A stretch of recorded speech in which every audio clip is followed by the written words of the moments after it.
उत्पत्ति अध्याय 2। यो आकाश और पृथ्वी और उसकी सारी सेना का बनाना समाप्त हो गया और परमेश्वर ने अपना काम जिसे वह करता था 7वें दिन समाप्त किया और उसने अपने किए हुए सारे काम से 7वें दिन विश्राम किया। और परमेश्वर ने 7वें दिन को आशीष दी और पवित्र ठहराया, क्योंकि उसमें उसने सृष्टि की रचना के अपने सारे काम से विश्राम लिया। मनुष्य की उत्पत्ति। आकाश और पृथ्वी की उत्पत्ति का वृत्तांत यह है कि जब वह उत्पन्न हुए, अर्थात जिस दिन यहोवा परमेश्वर ने पृथ्वी और आकाश को बनाया, तब मैदान का कोई पौधा भूमि पर न था और न मैदान का कोई छोटा पेड़ उगा था, क्योंकि यहोवा परमेश्वर ने पृथ्वी पर जल नहीं बरसाया था और भूमि पर खेती करने के लिए मनुष्य भी नहीं था।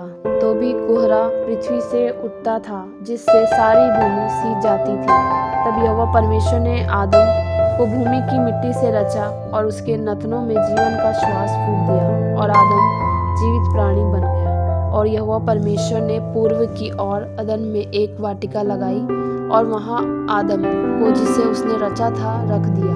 और यहोवा परमेश्वर ने भूमि से सब भांति के वृक्ष जो देखने में मनोहर और जिनके फल खाने में अच्छे हैं उगाए, और वाटिका के बीच में जीवन के वृक्ष को और भले या बुरे के ज्ञान के वृक्ष को भी लगाया। उस वाटिका को सींचने के लिए एक महानदी अदन से निकली और वहां से आगे बहकर 4 धाराओं में बट गई।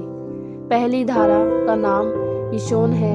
यह वही है जो हवीला नाम के सारे देश को, जहाँ सोना मिलता है, घेरे हुए है। उस देश का सोना चोखा होता है, वहाँ मोती और सुलेमानी पत्थर भी मिलते हैं। दूसरी नदी का नाम गिहोन है। यह वही है जो कूश के सारे देश को घेरे हुए है। और तीसरी नदी का नाम हिद्देकेल है।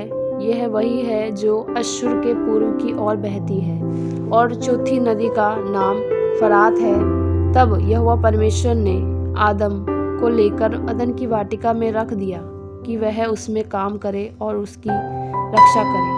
और यहोवा परमेश्वर ने आदम को यह आज्ञा दी, तू वाटिका के सब वृक्षों का फल बिना खटके खा सकता है, पर भले या बुरे के ज्ञान का जो वृक्ष है उसका फल तू कभी ना खाना, क्योंकि जिस दिन तू उसका फल खाएगा उसी दिन अवश्य मर जाएगा।